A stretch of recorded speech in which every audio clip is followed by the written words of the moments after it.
Welcome to the second live show for the Wine Marketing and Tourism Conference, or the lead up to the Wine Marketing and Tourism Conference. I'm Jenn. I am Wine Antics. I'm a advanced wine taster. Yeah, I like to throw that in there every once in a while. And a passionate wine lover and live streamer. Tonight, I'm very, very fortunate that my wine club shipment from William Chris Vineyards has come in, and I'm drinking a Texas Malbec, and I'm very excited about it. I love the reds from there. We're joined by two very special guests. I really appreciate them coming out. Robyn Scott, the marketing director and overall queen of conferences for Zephyr, and Rachel the Burge from William Chris Vineyards. She is the marketing director and wine club manager. So she's the woman to get on the good side if you want some wines from there. So and Stub. We all know Stub. We all love Stub. So let's go around the horn really quick. We'll start with Robyn. Please take a moment to quickly introduce yourself. Yeah. So hi everyone. Thanks for having me, Jenn. Super excited to be here. My name is Robyn Scott. I do all the conferences, marketing, communications, and sales essentially for the 6 conferences that Zephyr puts on each year.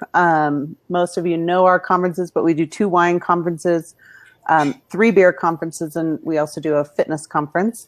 And let's see. So I will be in Texas in a couple weeks to meet everybody. I was there last year in Virginia and had a great time. That was my first wine tourism conference and really my first couple of days with Zephyr.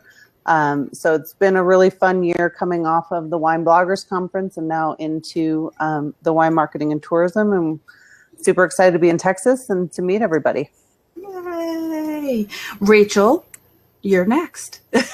So I have been in the Texas wine industry for about 4 years now. I got a degree in public relations and agribusiness economics from Southern Illinois University, and everything in Illinois is corn and cows, and I didn't care about any of that, so I studied wine. So the Texas wine industry was a good fit for me. So I've been at William Chris for about 3.5 years, and I've done tasting room and marketing and events, and I'm happy doing what I'm doing now, running the wine club and doing all of our marketing. So I'm happy to have everybody in Texas. And I will note that is the only wine club I belong to. So your vineyard and your winery has a big chunk of my heart. I'm not going to even lie. And of course, last but never least, in my heart and our hearts of hearts, is Stub. Now you're going to make me blush. Good. I'm Stub from CorkTV.com, filmmaker, wine and lifestyle expert, and totes adorbs, right? Come on. No, totally glad to be here. I'm excited to be in Texas for the conference this year. Texas, as all of you know, is my home state, even though I live in Virginia. So I'm always happy to get back to the homelands and hang out with awesome burgeoning wine industry, and also to have some amazing Tex-Mex and Texas barbecue. So there we go. So today we are talking about, I guess, the Tuesday start of the conference. And I guess we'll turn this over to Robyn. We start Tuesday morning with a couple of optional workshops that actually begin before the official conference starts. Can you talk to us a little bit about that, Robyn? Yeah, so last year was the first year we did workshops, and we changed the format a little bit this year. We had a huge attendance for our digital marketing, and we had another workshop along with our digital marketing workshop last year. But this year I'm working with Merlot Mike, who works at Hershey Wineries up in Pennsylvania. Yeah. And he's fantastic. He and I will be doing a social media marketing and online advertising. It'll be really interesting. I have a long background in digital marketing. I started a digital marketing agency about 10 years ago in Colorado with my brother, and then kind of peeled off and got away from the nepotism. So I'm really excited to be presenting this year on this topic. Online advertising is a strong background of mine. Mike has a strong following on social media and does a really great job with Hershey Wineries, and he kind of has his hands in a lot of pots up in Pennsylvania, and they're growing wine region. So it'll be a really fun session. That's from 8:30 to 11:30. So that's the only morning session. Cool. Attendees can pick to just do the morning session or just do the afternoon sessions, or they can do both the full day. Cool. I'm personally excited about being in the morning session. I will be attending that session. I'm excited about that. I did not know Mike from Hershey was going to be there. I have never met him personally, but I feel like we have interacted on Twitter back and forth before, because through wife's cousin, I believe Hershey sent me some wines a couple of years ago. Oh, really? So, yeah, I didn't know that. And I was actually, look, I'm learning something as well now. We're all learning a little something right now. So it's great. He's a really dynamic speaker, and he is a super social media wizard. So I'm excited to have him with me. My background is more tactical, advertising, online marketing, digital media. So I think we'll make a really great pair. It should be a really fun presentation. And we have quite a few people registered for it already. A lot of times, because it's an industry type conference, people kind of sign up at the last minute. So it should be a fun morning. The afternoon, we've got a lot going on. Sandra Hess, who's listening, super excited to have her with us. She's doing a tasting room management session. That'll be from 1 to 4. All the information there. We did a blog post about it. Sandra gave us a lot of great information. So if you have time to go to the Wine Tourism Conference website, go to the workshops page. You can click on the tasting room management link right at the top of the page there, and you can kind of read more about Sandra. You can read more about how she's going to be executing her tasting room management, and it'll be fantastic. She works for DTC Wine Workshops, which is obviously an expert industry. So she's going to bring a whole lot of great content to attendees. We have a lot of wineries registered for the conference, and a lot of people are coming to that tasting room management. So it's certainly going to be valuable, not only just to talk with Sandra and to go through the workshop process with her, but to also, be able to network with other wineries that are, interested in getting new information on tasting room management. The second choice for the afternoon sessions is best practices for tour operators. We also have a strong attendance of tour operators coming from really all over the country. And this one will be Alan Wright, who's our CEO, and will be in Texas with me, and Beth Palouse, who does all of our tour marketing. She'll be there as well, but he is hosting this best practices for tour operators. He's been doing tour operations for almost 20 years now. Is super successful. Alan is an incredibly smart guy, and that'll be a really valuable, again, session. It's 3 hours. It'll get intense, but he's going to go basically through strategies, ideas, kind of how to launch and improve your tour operations, how to expand, how to work with establishments to get a better flow with your tour operations. And then the third one, which is also heavily attended already, is the Winery Associations and Tourism Agency Workshops and Summit. Stacy Jacobs will be running this. She is pretty much the only person I know of that's been a leader in a wine association and a tourism agency. So she kind of can look at both sides of the coin there. And you can read a really good blog post that has a ton of information on the website about it. But this will be super valuable for DMOs, CVBs to talk with Stacy. And it's kind of a summit where everyone's going to come together and share ideas, but she's also going to kind of guide through any problems, hiccups, how to expand, how to grow, how to drive more tourism to your wine region. So the workshops are super exciting this year. Yeah, I know. It's a lot of learning. I mean, it's a big day, and they're not expensive. So Alan really started this because the conference has different tracks on every day, so we have to split people apart. This is a really good way for attendees at a really low cost to get kind of a brain dump of info to kick off the conference. And it's hard to do it after the conference, so we like to organize them before.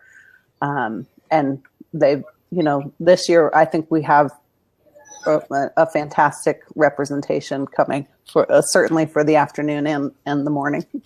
So I'm going to agree. I'll admit that last year here in Virginia was my first wine marketing and tourism conference that I attended. Obviously, what am I, five in on wine bloggers conferences? So I've gotten to know Alan fairly well and how he runs conferences and how you guys all work together to run conferences of various types and also get the information from all of them from Zephyr. So I know a lot of them, they're all similarly amazing from what it seems.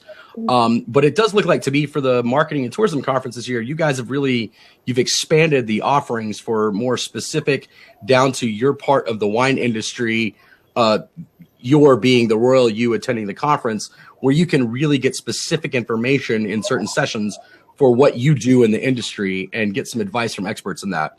So I want to applaud that. And what was the thinking behind that? Or did it just kind of happen? Was it a natural thing, or did you get feedback from past conferences? Or? A little bit of both. That's actually a really good question.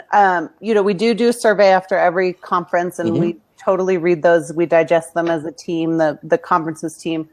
And part of it was, people really, the networking is super valuable at the conference, but you have to be able to provide, you have so many different industry professionals coming together that you really need to provide specific content for all of them. And with only 2 or 3 days, which you can only do a conference for 2 or 3 days, you just can't provide that level of information. So that's sort of the impetus of the workshops, essentially, and being able to give professional speakers like Sandra or industry experts a chance to talk for more than 45, 50 minutes. It's really hard to do a presentation on tasting room management in 50 minutes. I don't think it would be very valuable for attendees. So those types of topics is where we try to focus on the workshops, is how, what do our attendees need and what kind of time would you need to actually gain information from this? Similar to digital marketing, you can't really teach that much about digital marketing in 50 minutes. But to give someone 3 hours, you can actually be able to have an interactive situation. You can help people through problems, etc. Similar to Sandra's or the plans for the Stacey Jacobs Summit. She's going to kind of help people work through challenges. So, and really what a great segue. And I'm so glad that Sandra Hess could join us to talk a little. Yeah, thank you so much. And I think Robyn did a really awesome job kind of teasing. And I would love it if you would take a little time and talk about your afternoon workshop, the tasting room management. Sure. Hello, everybody. I need to say, first of all, hello to my homie, Rachel at William Chris Wines. Hello. Great to see you all here. And we're really excited. We're going to just knock it out on Tuesday afternoon from 1 to 4. We've got some really cool people joining in the workshop from wineries throughout Texas. So Anthony, who is the sales and operations guru at William Chris Wines, is going to join us. Sabrina Hauser, owner of Dry Carmel Creek Vineyards, and then we have Jesse Barter, the general manager of 4.0 Cellars. So we've got quite a lineup planned for that 3-hour workshop, everything from deep dive case studies to, just live Q&A sessions, a couple of breakout sessions where we're going to have the attendees group off into, 5 to 6 individual workshop sessions, and then really get into some hands-on breakouts. So we're really excited about what we have planned. Perfect. And I'm sorry that I didn't get you on the air in the beginning. I deeply apologize. So I would love it if you went into a little bit more of your introduction and your background and where you're coming from. Thank you. My name again, Sandra Hess, founder of DTC Wine Workshops, and I am located here near San Francisco.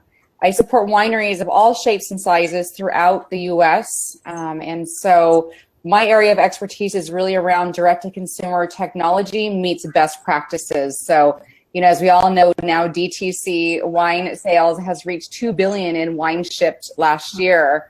There are a lot of decisions to make, right, about the technology to get wineries to this place of capitalizing on that piece of the pie. And so for me, I have a group now of 14 consultants, DTC Wine Workshops, that help wineries on a project by project, whether it's getting a new e-commerce site built or maybe improving conversion rates from the tasting room to the online store. On the flip side, maybe even improving customer retention or member retention on the club side. So we have a lot of fun here at DTC Wine Workshops. Wow, I think that you come with such a wealth of knowledge to bring to this discussion. And that's what I love about the I guess this is pre-conference workshop, where you get, like Robyn said, a chance to really deep dive into a topic. And I don't think they could have picked a better presenter. So I'm excited. Thank you. You're welcome. You're making me blush. Good, because that's my goal. Every week on a show, I aim to make somebody blush. It's never me though. I never blush. Lies. Never. I will also just add as kind of a general overall for the pre-conference workshops. There's people from all kind of facets of the industry attending the conference, so there's something for everyone in those. But I will say, last year being my first conference with this, I knew about 3 people at the conference, none of whom were at these pre-conference workshops. So it's a great opportunity also to meet people who have common interests and concerns about their business as you, whether you're a potential service provider or you're in the same boat needing to learn something to promote your winery or your wine region or your tourism industry in your area. So these pre-conference workshops are really awesome. And having this time, as all of you have said, to dive into these topics a little deeper is awesome. And I really appreciate that this happens at this conference. Yeah, it's really nice for presenters too, because, like I said, it's fun to be at the conference and it's a great networking opportunity for attendees and us. And it's a great group of people. But at the same time, it really gives us a format to provide even more information and even more takeaways and interact more rather than present. I mean, we do have some awesome presenters just for the regular sessions too. Don't get me wrong. There's a lot of great information coming. Oh, yes. And again, the website is pretty chock full of blog posts. If anyone wants to dig deeper into who's presenting what or what they're presenting on, just start kind of clicking and tab on Wine Tourism Conference website and you'll find some good information. But it'll be the workshops that were a huge win last year. We'll do them now until forever. But the tasting room one we changed up, and Sandra is kind enough to come and be with us this year and drop some serious knowledge. So I'm excited about that.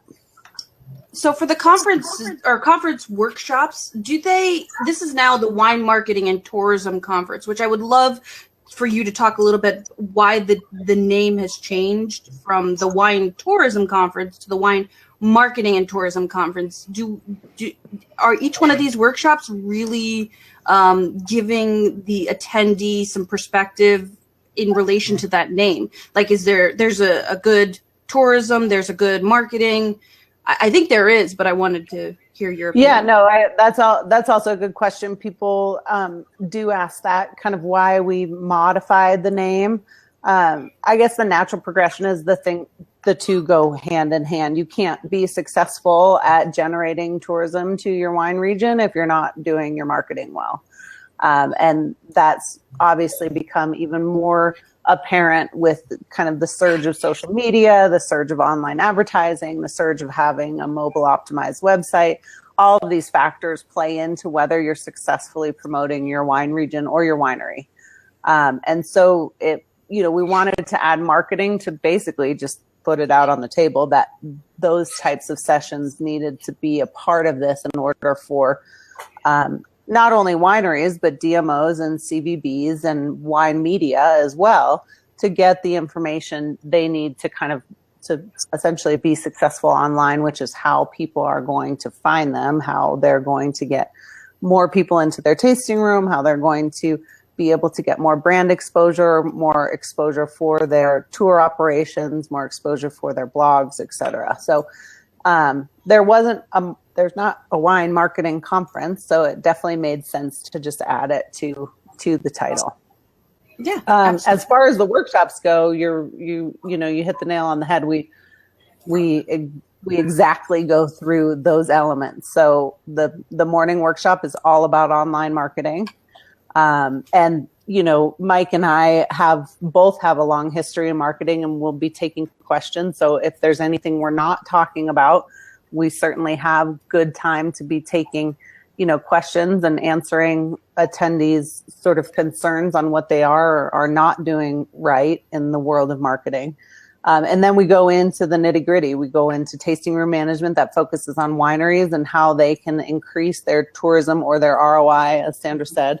And then we go into best practices for tour operators. Again, that's another group of attendees that join this conference that will help them increase their ROI and drive increased tourism to their business. And then, of course, the Wine Association Tourism Agency Workshop. And that's also a big one for DMOs, CVBs that want to kind of get together and come up with ideas to increase tourism to their wine region.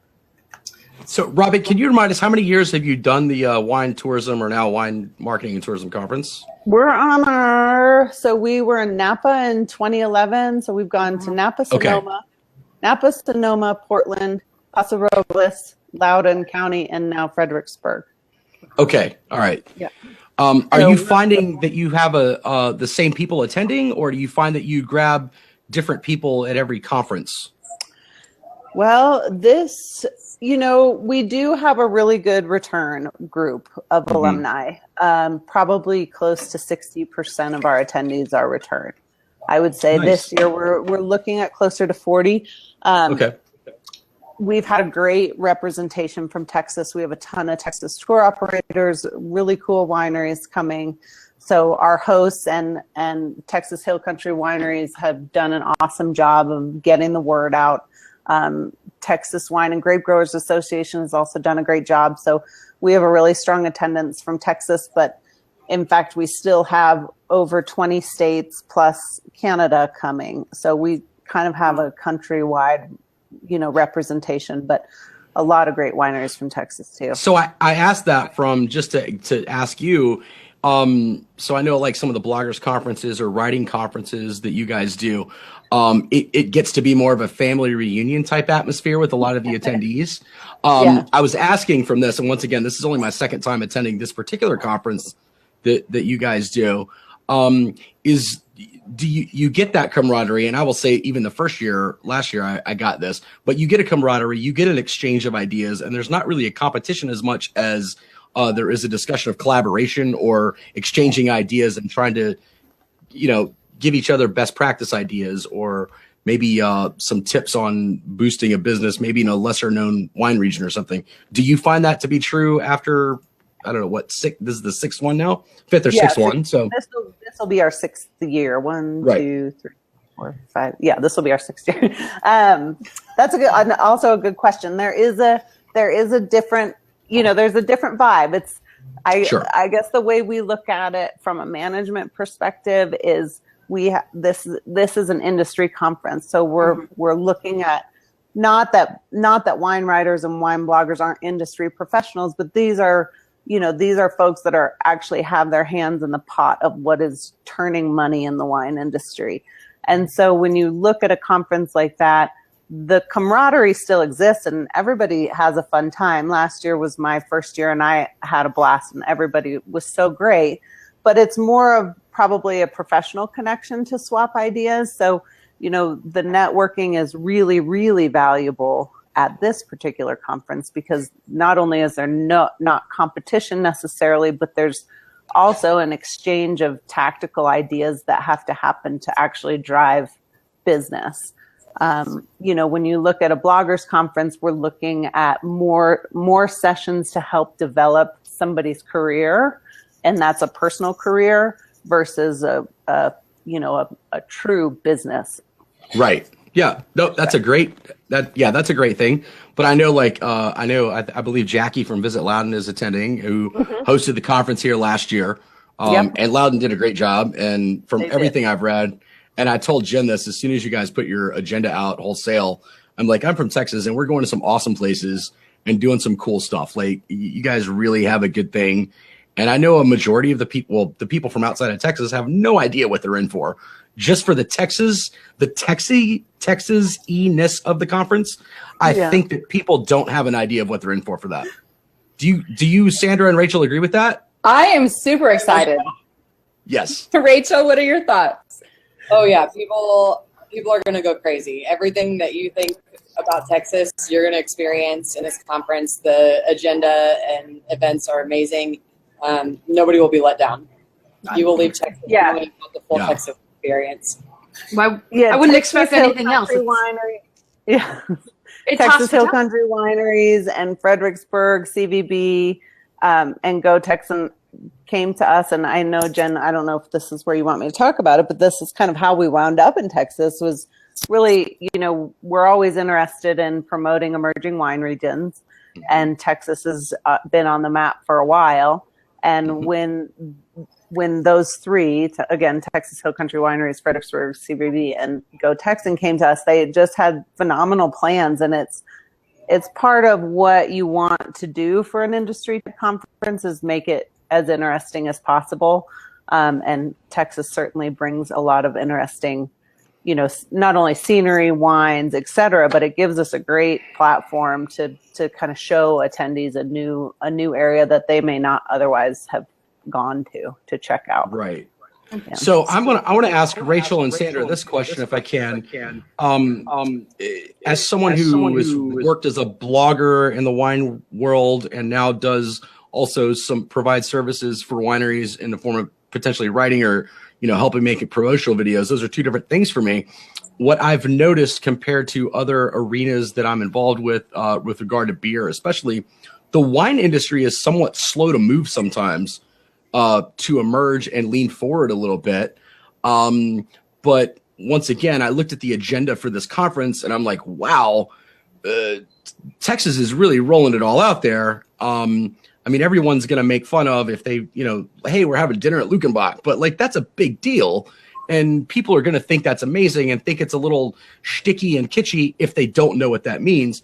But I will say, do you guys feel like just kind of for lack of a better term, kind of Texas spirit and individualism? I feel like this conference for me and the things you guys are setting up is leaning forward a little bit and say, yeah, we'll try anything and see what works. Because if it doesn't, we'll try something else, and it doesn't matter. It's like falling off the horse; you get back on it, so to speak. I think that the Texas wine industry has appeared a little slow to the rest of the world because Texans drink all of the wine that we make. So, also correct. So it rarely leaves the state. So a lot of people are seeing it as this emerging industry, but really it's been here for years. It's getting better and better, and more wineries are coming to Texas. From other parts of the world. More and more wineries are starting up here. Our vineyard production is growing exponentially right now. But the rest of the world didn't know we were here. And now I think, especially with this conference, we're able to say, hey, we're here, we're Texas. We're the second largest, most visited wine destination in the country next to Napa. But no one knows we're here. So we're really excited for this conference to be here and to be able to show people what Texas wine is really about and what the Texas Hill Country is really about. Absolutely, Rachel. You're right on point about the tourism aspect. I visited High Country and had a great time with the William Chris gang, and was just blown away at not only the level of success that William Chris was having with tourism at that point. And this was 2.5 years ago now. How time flies. But also just the quality of wines that I was able to taste during my visit was quite impressive. And so when we look at the Wine Marketing and Tourism Conference taking place there in High Country and the opportunities now that, the wineries just within that region have to interact with tourists, an hour and a half away in Austin.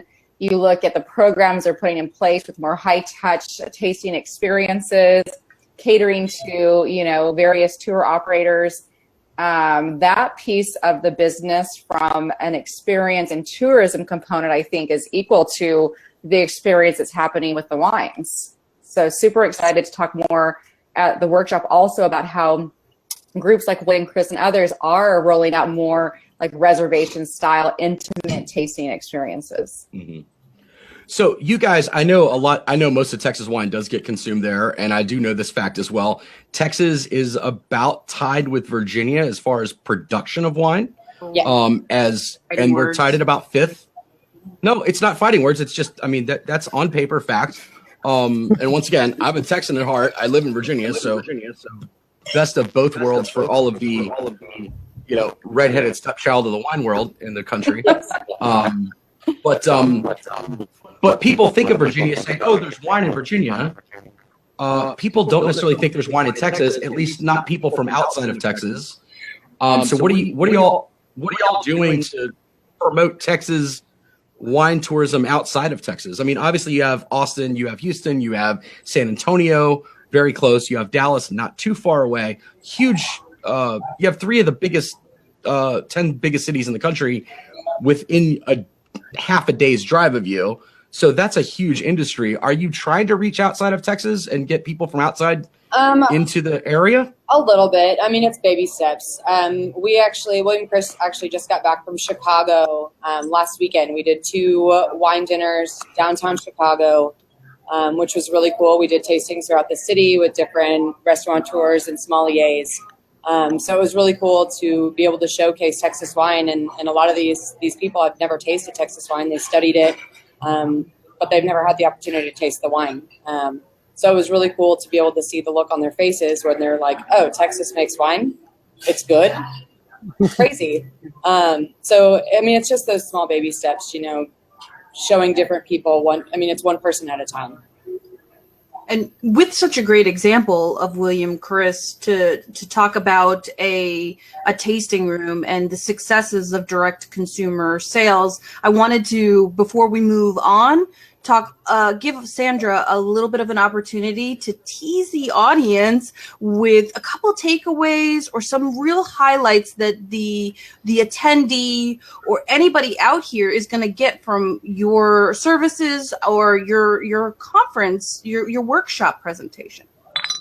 Well, I think that I was just out in St. Helena a few weeks ago presenting to an audience of about 40 winery owners, managers on, social CRM and really how the consumer behavior now is changing the dynamic of how wine is being sold direct. And so when we look at this particular workshop at the Wine Tourism Conference, our goal is to make sure that everybody who attends walks away with 3 to 5 key takeaways that they can start using that same week for improving, first of all, their interaction with who they're already connected with. So you've got the social channels, you've got the tour operators, you've got so much coming in every day now from a wine tourist perspective, making sure you're doing a really good job capitalizing on those customers already coming to you in the tasting room, interacting. Also, so that's key takeaway number 1 is how to capitalize on who's already coming in. But then 2, taking good care of your tour operators and making good decisions about which tour operators align well with your brand story, with your true brand voice.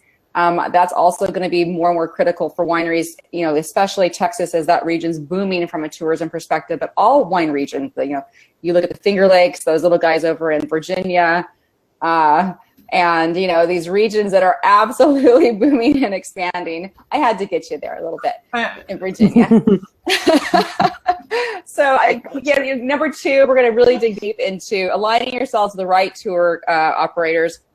And then a third piece is looking at tried and true approaches. So really bringing, Anthony to the forefront, Jesse, Sabrina, having them share their stories about, here's what we did right and here's what we did wrong. And here's what we learned from what we did wrong. And here's now where we're at based on our style winery, the types of wines we're producing, the types of customers and tours that we interact with.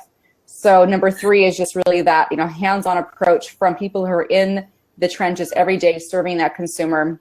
And then I think the fourth piece that's going to be really important in the breakouts is putting together an effective plan for managing the tasting room. You know, there's a lot of different ways you can go now with tasting room management when it comes to incenting your staff and making sure that your staff is motivated about the job they're doing every day. The old club model, you know, of a conversion to club in the tasting room is starting to die off. And so I think, you know, getting tasting room staff pumped up about converting tourists and first-time guests to other areas where they can stay connected with the brand in between visits. So that's going to be I'm not going to dive too much into that secret sauce, but that's going to be a big takeaway for the audience. Yeah, it's always great to get the highlights because I'm not going to say it's competition. There just are a lot of options for attendees for that afternoon session. So somebody that's a winery that's listening, somebody that is a tasting room staff, like these 4 takeaways give them some real meat to not only tell their people back in the tasting room, like this is what I'm going to learn, but really get them excited about coming into your workshop. Great. Yeah. So if you're a tour operator, Sandra is going to give away the keys to the kingdom as far as how to operate your business better and work better with the wineries with which you interact. Right, except for we have a tour operators workshop going in conjunction. Well, also, it's a little bit of a crossover. Yeah, I won't go too deep, I promise. Yeah, right. Bring 2 people. If you're a tour operator and you're listening, bring 2 people. Absolutely. That is a great point. Yeah. Thanks for correcting me, Robyn. Yeah. So I think that's a lot of the workshops that we have kind of hit the highlights and gone into depth, and I definitely appreciate that from you, Sandra. We have one session or one event squished between the workshops, and what I'm very excited to go visit is William Chris Vineyards. Not that the opening ceremony isn't going to be great, but I'm really excited. I'm a little bit of a cheerleader for William Chris. And I would love if you would talk about the opening session reception for the conference. Robyn, please. Yeah. So every year we do a wine expo. It gives a lot of our emerging wine regions, wineries, wine associations the opportunity to pour their wines from other states, because that's kind of how we all came together, was to really discuss tourism and good wines and new emerging wine regions. So we do a wine expo. It's hosted really by Touring and Tasting Magazine, which is a great partner of the conference. And it's really just casual, social. It's a way to get registered, come in, taste wines, meet a bunch of attendees, meet some of our sponsors, have a little snack, and kind of just get settled in for the first few days, or take a breather after a full day of workshops. So there's nothing quite like a glass of wine after a full day of marketing and everything. So it's really fun. I mean, like I said, it's casual, but it turns out, last year we had to throw everybody out of the room. It turns into a nice little party. So yeah, we had to bring in the bouncers. Might have been me. It was not me. Yeah, it was. But it'll be great. I mean, Fredericksburg is such a cool little town too. So it'll be fun for people to kind of peel off and go do their own thing. Both of our host hotels are really nice. And the conference, actually, for anyone who's listening that is finding this confusing, we will assign the rooms that the sessions will be in soon. We just need full attendance. And like I was telling Jenn before this, people are kind of pouring in right now. So we haven't set the rooms yet because we need to know capacity. But the sessions will be in both hotels. So Inn on Barron's Creek and Fredericksburg Inn and Suites. Is it Inn at Fredericksburg? Fredericksburg Inn and Suites is the name. Yeah. They're right across the street from each other, so we'll just kind of be crossing the street for whatever sessions, and all of that information will be up at the expo, so everyone can kind of get familiar with where they're supposed to be and when during that time. So it's just a fun event to kind of kick off the conference. Casual, like I said, and a great way to taste wines from other states, because we will be drinking a lot of Texas wine through the conference. So we have a bunch of different places shipping in wines. And maybe a little backtracking, but I attended the workshops last year, and I didn't know what I was getting into in any of this, because it was my first experience with Zephyr Conferences. It was my first wine industry conference. If you guys are doing the workshops, if anybody out there is doing them, get there a little bit early. And try to identify and get the lay of the land, especially since we're going to be split up in 2 different hotels. Unfortunately, I remember being the guinea pig. Like, you got the real lay of the land, and you could tell other people if you did the workshops coming in, because everybody else, the massive amounts of people come in, that evening for the reception. So the people that are there in the workshop, you get to be a little bit of the guinea pig and give us the lay of the land. Yeah, but get there a little bit early and be prepared. Yeah, and during the workshops, there's a lot of talking and interacting too.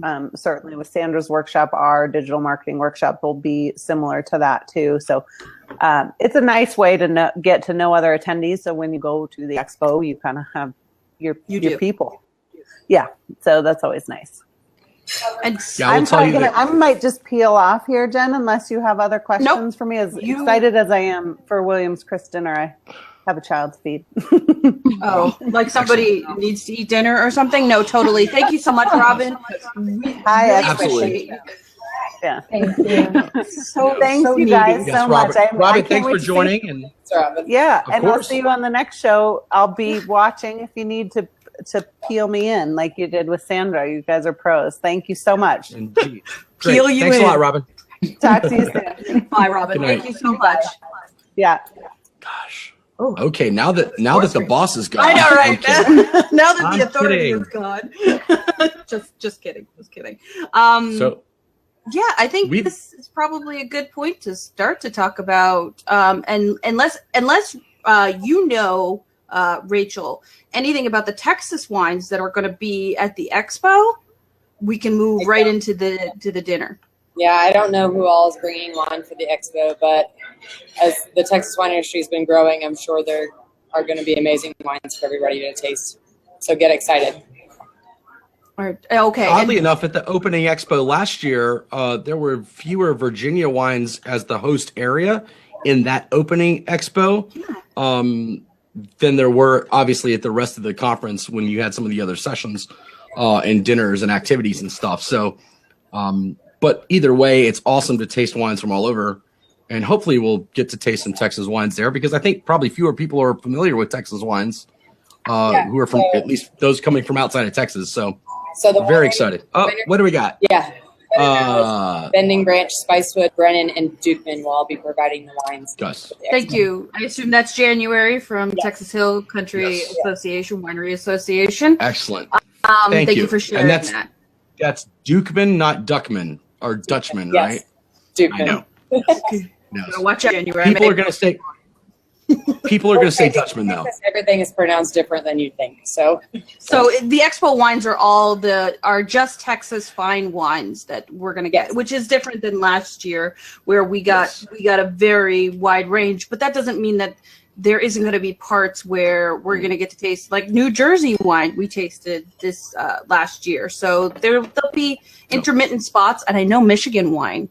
At least somebody from Michigan wine is going to be there. Idaho. I think Colorado is going to be there as well. Oh, Idaho's coming. Canada. Is that someone we met from Idaho? Yes. I don't think so. I don't think I've met the person from Idaho.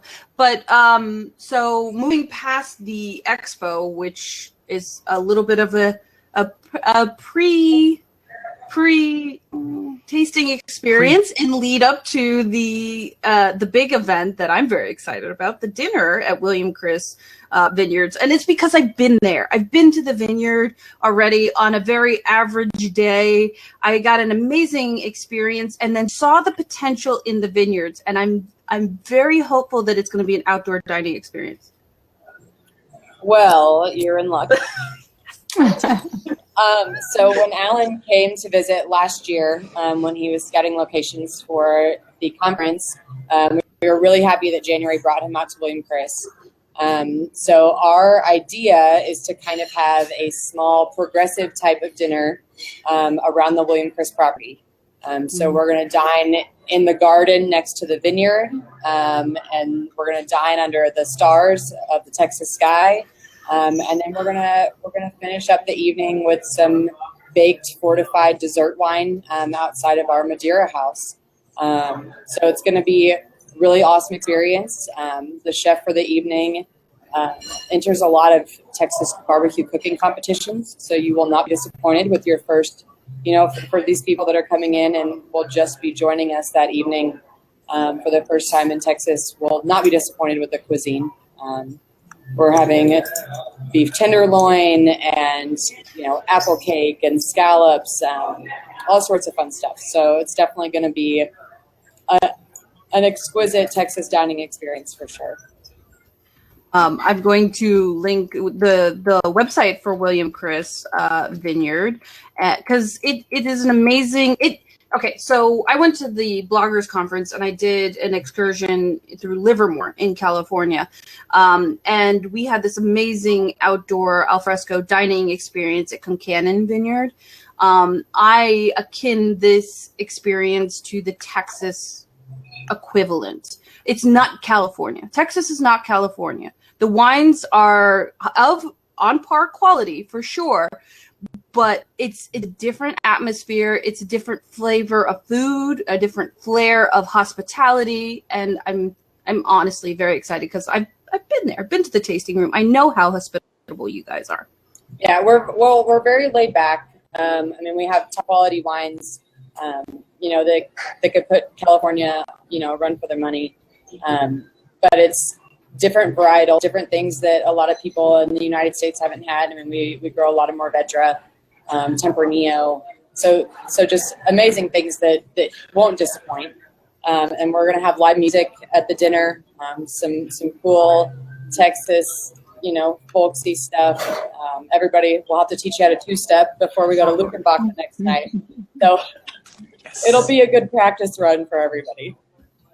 And I've linked. I'm linking it in Facebook Live, and I linked it here in Huzzah. Before we wrap things up, I really want to thank everybody that has watched out in Facebook Live and everybody who has joined our chat here on Huzzah January. Thank you for the plugs in there and letting us know, answering some of the questions that we've had live on air. As we do wrap this up, I wanted to give everybody some final thoughts. If you had anything you'd like to wrap up or last minute throw something out there that you want to let the audience know, please take this time. And I'd love to start with Sandra. I'm just looking forward to meeting you all in person November 8th at the workshop in the afternoon, tasting room management. And I'm excited to soak it all in. I love being in Texas. I love Texas, the whole energy there. Thanks to Rachel and the crew from William Chris. That was my first big introduction to the high country, and so I cannot wait to get back. True story. Rachel, any final thoughts? I'm just really excited for everyone to come to Texas. I'm excited to showcase 100% Texas grown wines. As well as the rest of the wineries that are producing some world class stuff, and really show the world what Texas has to offer. And last but never least, Stub, any final thoughts? Oh, as I've always said, I'm really looking forward to getting back to the homeland a little bit. Even though it's a little south of where I grew up, it is literally stars at night, big and bright. That is the heart of Texas, and I'm very excited to get there. And I also want to say, Rachel, you brought up music at the opening dinner and at Lukenbach. I'm hoping that someone is related to or really knows Charlie Robinson or Robert Earl Keen really well. And maybe we get a huge surprise at one of these events. That's all I'm saying. Because then I will totally fanboy out at that point. Fingers crossed. No, and I know Robert Earl Keen is best friends with Lyle Lovett. So that's like a twofer right there. Yeah. I'm just saying. He's beard at brewery in Fredericksburg, so you never know. Never know. That's I'm saying if you can get him to show up. I know his sister is a wine aficionado who lives in Austin. Oh, see, Texas is really one big family. It is a little bit indeed. No, very excited to get out. Seriously, Rachel and Sandra, thank you for joining us so much. And Robyn as well, who obviously had to jump off. Thanks for joining us for the second show and kind of getting everybody excited and introducing people, at least online, if we haven't met personally yet, so we feel a little more comfortable. And the initial hugs aren't as awkward now because we've at least seen each other a little bit. One usually helps there we go. anyway. So That's indeed it does. All right. So for everybody else out there, have a great Tipsy Tuesday, because that's what it is today. Enjoy your wine. I look forward to seeing everybody out in Texas. If you are not going to Texas, check out the Wine Marketing and Tourism Conference for next year. The information will be released the last day of the conference, where the next one is, and it really is a quirky, fun industry type conference, and so beneficial from a personal and business standpoint. So many connections. So other than that, cheers.